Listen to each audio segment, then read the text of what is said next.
wherever you're viewing from. This is Laura Thompson, and it's Women's History Month, y'all. And we're here to celebrate women. TAAN TV is celebrating women all month long through the end of the month. And we have a phenomenal guest today, and we're going to learn a little bit about her journey. But before we get started with the interview, Judy, can you give us a little background information on you, like who you are, what you do, where you're from, all of those good things? Hi, my name is Judy Jeffries. I originally from Albuquerque, New Mexico. Really? Okay. Yeah, yeah. Okay. Moved to San Antonio in 2010 with my career job. I was a dialysis. I worked in dialysis for 20 years. I left that field in 2018. Yeah, Okay. Okay. So, well, Albuquerque. So, we think we know people. You know, we see Judy, and we know that she's a proprietor at Jay's Eatery, and so that's all I know. I know that she could really, really cook, but I didn't know that she was from Albuquerque, New Mexico, and I don't know how many people viewing knew that. But anywho, so that's pretty phenomenal. And you worked in dialysis for 20 years. yeah. I heard a little bit about you working in the medical field, but I didn't know what area. So that's pretty cool. So your whole childhood you grew up in Albuquerque? I did. I did. Yes. Wow. So what is it like in Albuquerque and what? It's similar to San Antonio. Our weather's a little harsher. Um, my father was in the military. Yeah, so we moved around. My parents' roots are in Oklahoma. Okay. So Okay. we would go back and forth to Oklahoma in the summers and in spring break when I was younger. And I still have family in Oklahoma. Yeah, So so right now you cook. We're gonna go back though, but you cook really, really well. You have you're a restaurant owner. But growing up, did you have a passion for cooking, or did you like to cook, or how did you learn? I stayed in a kitchen with my grandmother. Um, Picked up stuff here and there. When I went to school at Oregon State University, and my first marriage, my ex husband was a sous chef, so I stayed in the kitchen with him. And Well, then I played. How I really got into the kitchen is I played professional ball overseas for 8 years, and so every country I went to, I picked up a little bit of this and a little bit of that from wow. some of my teammates, and just learning because I like different flavors, different tastes, and I was all over the world, so Wow. I picked up some things from. So, so y'all heard, she snuck that in that she played professional ball. This was well before the WNBA. We set the foundation. Wow. Um, I played with many of the women you see on TV today. I was a little bit older. Um, then you see your Don Stanleys and your Lisa Leslies and your Cheryl Millers. Um, I was a little bit older because I sat out. Actually, I sat out of college for 2 years because I had my oldest son my sophomore year in college, and then I went back. And Wow. um, let me tell you the journey and the hard work and the determination. But I was determined to finish school because I knew I needed the education. So yeah, there's a So, lot of little journeys in there to get me where I'm at today. so you played college ball? I did. I did. I finished. I played 2 years at. I was in Oklahoma. I played 2 years at St. Gregory's Junior College, and then I finished up at Oregon State University. Wow. And then you started playing. How did you get into, is it professional? Was it professional basketball? Yeah, they just recruit you, and you get an agent, just like you kind of see the men do. Um, you get an agent, and your agent goes out and reviews your talent, and then they send you everywhere. But you got to make that name in college. So I had a pretty good name in college. So Wow. So So that height, you know, Yes, we just thought you were tall, and you are, right. but we didn't know you were using that height to hoop. Right, right. Wow. So how when you said you travel to different countries, Uh-huh. so they didn't. So why did you have to travel to different countries? They didn't really. Because we didn't have the WNBA, us older individuals, so Oh, we had to go to Europe to play.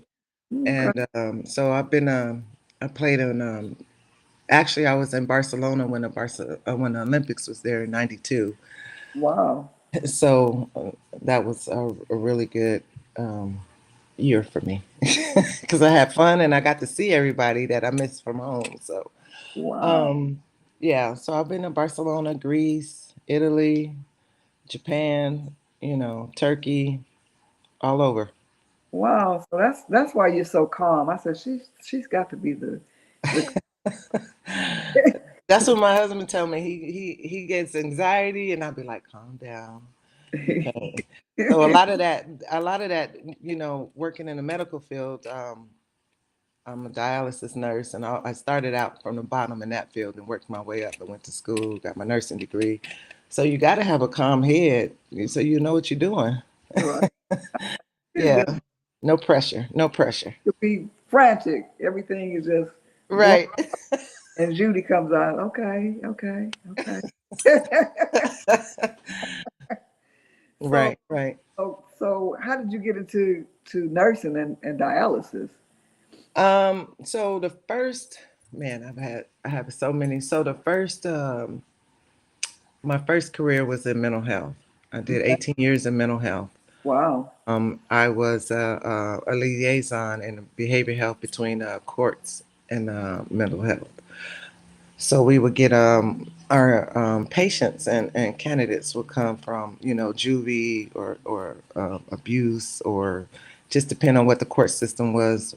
And then I did that and I stayed in that for 18 years. Then I moved around. Um, and then when I went to North Carolina, I had a one of my good friends worked in dialysis, and she was like, "Come over here," because we worked together in mental health. And at that time, mental health was changing in that state. Mm, I was in Fayetteville, North Carolina, and that mental health was changing. And so I was like, okay, I got to make a career shift. At that time, I did have my bachelor's, but they wanted you to have your master's in the field I was working in. So I'm like, I'm not going back to school right now. I'm not doing that. I have children. I got to raise. I need a job that pays.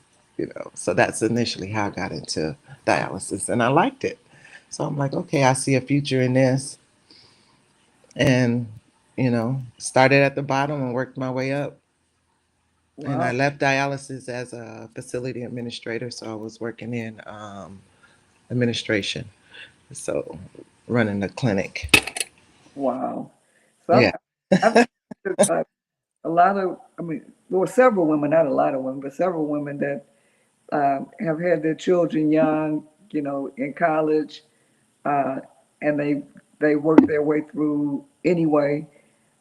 And so how many kids do you have? I have two boys. Two boys? Oh, Yeah. okay, all right. So you're well taken care of, Yes. with mama. Yes. Wow. So what made you? So your determination just made you, get back. Yeah. Yeah. Just determined. Laura, like I've told you in the past, I just been really blessed that whatever um, desires I have in my heart, I take it to the Lord first, and no road is easy, but usually whatever I put my hands on, I have the ability to do. And so Wow. I give thanks to him because if it wasn't for him, Lord knows. The true saying, Lord knows. So, So hey, you from basketball, professional basketball, traveling the world, back to a mental health nurse. So why did you choose that path? I always like mental health. And I think mental health is such an important contrast of your life. You know, you have to have a balance, and in that balance, you have to be aware of your behavior and cognitively of what you're thinking, because what you think is what you're going to do, Hmm. and you just have to rationalize that out, either positive or negative. I try to stay as positive as possible. Wow. Yeah.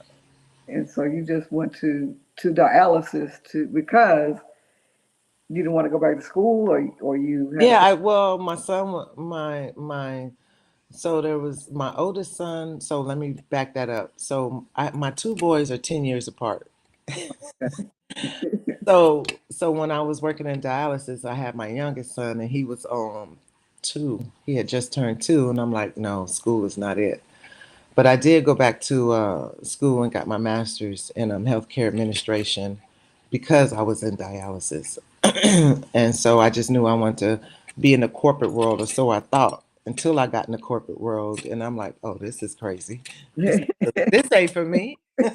That's gonna mess up your mental health, huh? Right, right. It was affecting everything. And I'm like, no, it's time to make a turn. I don't know which way I'm turning, but it's time to make a turn, you Wow. know. So, And so you went from I mean not WNBA, but the beginnings of WNBA, right, right. but in other countries, and then you went to uh, mental health nursing, dialysis, healthcare administrator, and then ended up being a restaurant owner. So how did that all work out? It's been a journey. It's been an absolute journey. Um, I can honestly say that all those entities help continue to bring me and focus in line, especially with determination and discipline. You got to be disciplined. Oh my, you got to have thick skin. Because having just being a business owner and an entrepreneur is is rough in itself. But when you add a black female in there, and when you add giving service to the public, when you add all that in and trying to just satisfy those hundreds of customers that come through your door, you got to juggle it. And sometimes my juggle, I'd be like, I'll call my husband, and often if it wasn't for him, I couldn't do it. And I just tell him to, but he's more of the stressor. As you know, he's the stressor. I'm like, don't stress about it, babe. Psh, come on. And I'm like, oh my God, don't stress about it. Yeah, he's the stressor. but you can't see it. You're just seem mellow and calm, and you are very organized. You you have the timing down, and you come out and you greet your customers, and people like to meet you because they want to know. They want to say that they know the chef. Yeah. Or, Who's out there? They're always expecting some. I think, many people, when I do go out and say, hi, how was your food? Can I get you anything else? Any ways that we can improve. But a lot of people, they just look at me first like, you back there cooking? I'm like, yeah. So it's funny to see those expressions on people's face.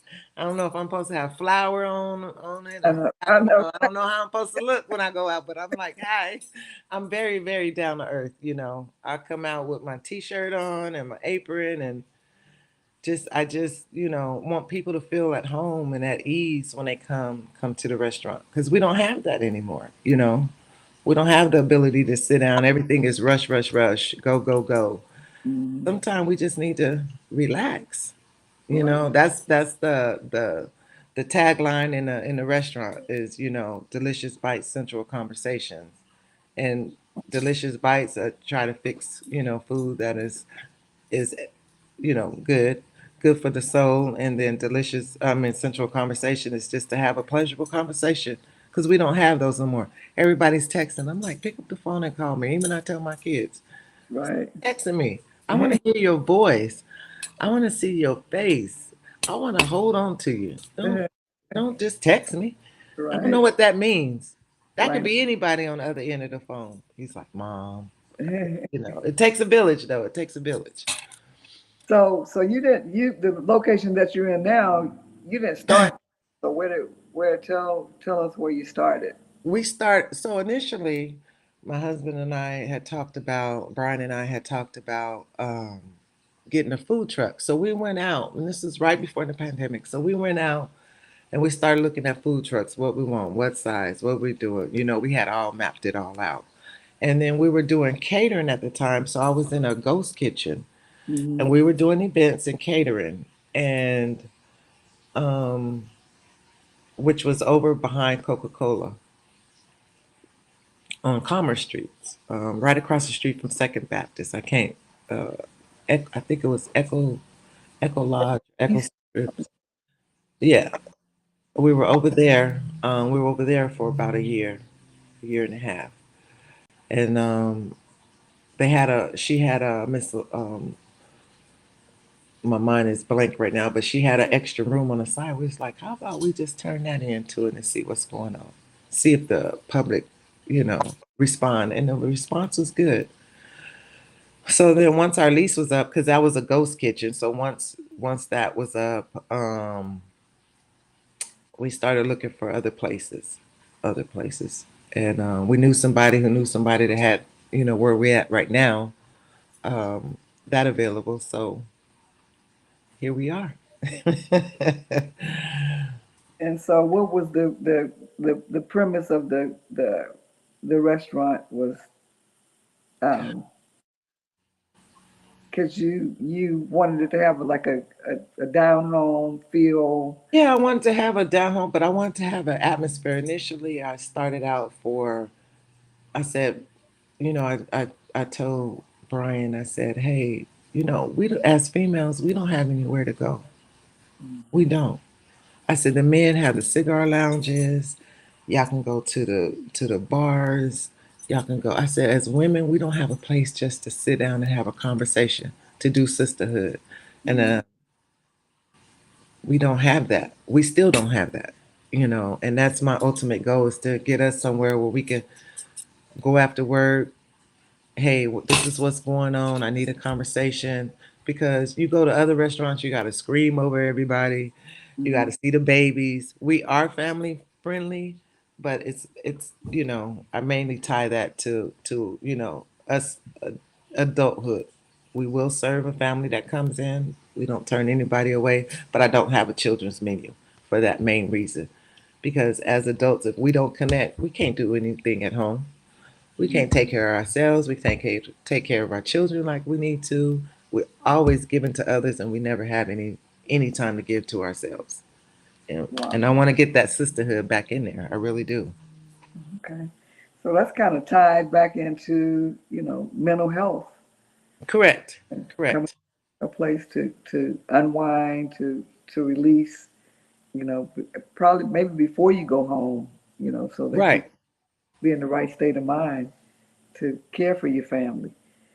So, wow, this has been great. We're here with the phenomenal Judy Jeffries, uh, and the multifaceted Jeffries. So cool uh, that she's got all of these things that she's done and all these hidden talents that I didn't know about, and now and probably you didn't know about either because she don't really talk about what she does. She I does really. cook, comes out, greets the customers, and you wouldn't know. Like I had some health issues with my blood pressure, so I went to Judy to get something to eat. And she said, "No, no, no, you don't need this. You don't need to eat that. You need to eat this." And in the back of my mind, I'm like, "How does she know?" And so I asked you, and you said, "Well, I'm a nurse. I used to be a nurse. Well, you still are a nurse. Once you're a nurse, you're a nurse." Right. So I'm like, how does she know? Because you were naming all the terminologies and asking me what type medication and do you take the whatever the stents or Right. whatever. Right. And I'm like, how does she know? I said, I don't even know. So how does she know? Yep. But that's how. And so, I just had to bring you on to learn, what's behind the Judy Jeffries smile and the Judy Jeffries, calm demeanor and the great chef that you are. You have great, great food. So can you tell people a little bit about your restaurant, how what services you provide? Like, do you provide takeout or delivery or all those good things? So we do. So our restaurant, the restaurant is open. So by the way, you wanna, Laura, I'm gonna get this on video Okay. from the horse's mouth.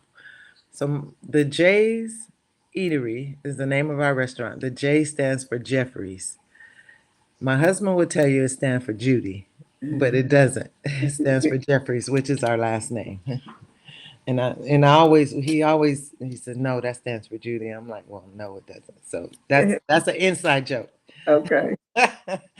But so our restaurant is open Wednesday through Friday. Well, okay, so Wednesday and Thursday from 11 to 7, and then Fridays from 11 to 8, Saturdays from 12 to 8, and Sundays from 11 to 6. And we do catering.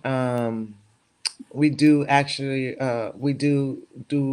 private parties. We rent out the space for private parties, birthdays, baby showers, weddings, rehearsals, you name it, we've done it. Um, and we do curbside. We are on Uber Eats, DoorDash.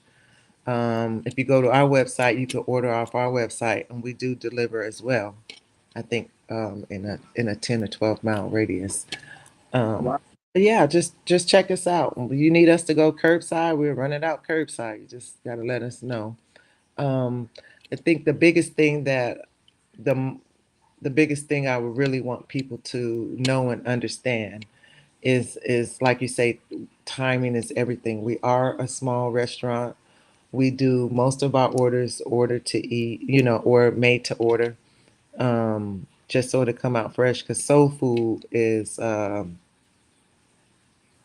hard to just have it sitting. Because I don't want my food to go out. I don't want mushy cabbage and dried up greens and Mhm. hard potatoes. And if you ever have that issue, y'all feel free to just say, "Hey, this is not what I was expecting," And we will. I'm telling you, we will try our darnest to get that right for you, because you are the customer and you come into an establishment that understands. Brian and I understands how we want our to present our food and to make sure it's good when you eat it. Wow. So what are some of your specialty items? I know I'm a fan favorite of the You like wings, them wings. of spice and the catfish, but you have other items on there. What when So people one of our biggest sellers is the smoked meatloaf. We okay. smoke our meatloaf, and then we have, of course, shrimp and grits. We are in the process of revamping our menu, so we're gonna add a few more a la cartes to our menu, and just for those who want breakfast in the evening. So that's gonna be that. Well, I often come in and see oxtails on the board and Yes. Lulan sausage. So you have a wide array of items on you that are specialties that people really. Yeah, I do oxtails on Friday, Saturday, and Sundays. Um, and then some people do, if we have enough requests for certain items, then I'll try to put that on the board, and I'll play around with it every now and then, try to make something different and exciting. So, yeah. So I want to thank you for coming on and chatting with us and enlightening us on all of your uh, multifaceted talents and gifts that you bring to the world. and most recently, Jay's Eatery. It's a great restaurant. They have great made to order food that's really Mhm. good. People come from all over. So tell them your address and how they can get to your website to look at your menu. Okay. So our address is 734 North New Braunfels Avenue, Suite 101, um, San Antonio, Texas, 78202. And then our website is jayseatery.com. Right now we are a BYOB um, restaurant, and we're working on that too. Yay. I want exactly what you want. So Yes, yes. It's I can this is a journey, y'all. Y'all just don't know. We thank, I want to thank the community and everybody for supporting, you know. Um I I hope everybody that enjoyed themselves there will continue to come back. And if you had a bad experience, I do apologize.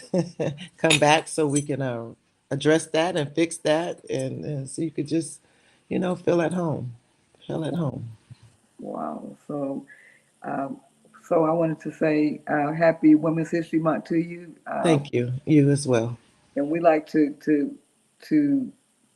I like living history because I like to hear individual stories and their journeys, and I like to hear their stories, straight out of your mouth, opposed to history that happened back in the 1800s. And we Right. read about it, but we didn't really hear about it from that person.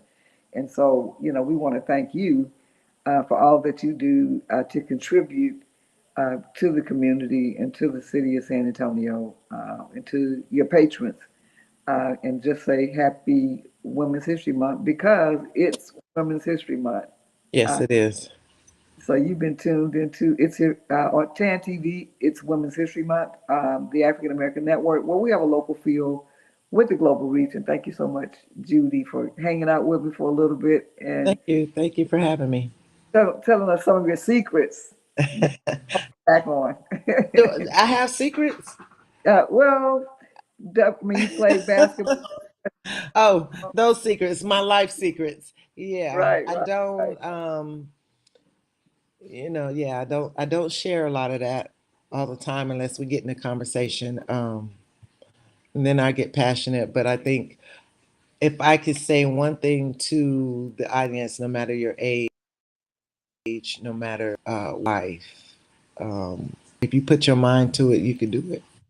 And it takes your community to help. Because if I had many people in my lives to reach out and help, to push me along, and that's why I try to do the same thing. Um, so my doors are always open. I want people to understand that, know that, especially our young people, men and women, our our youth. And my doors are always guys want to come down and use the facility. Um, we're here. We're here to give back to the community. Well, so thank you so much for all that you do and continue to keep up the good work.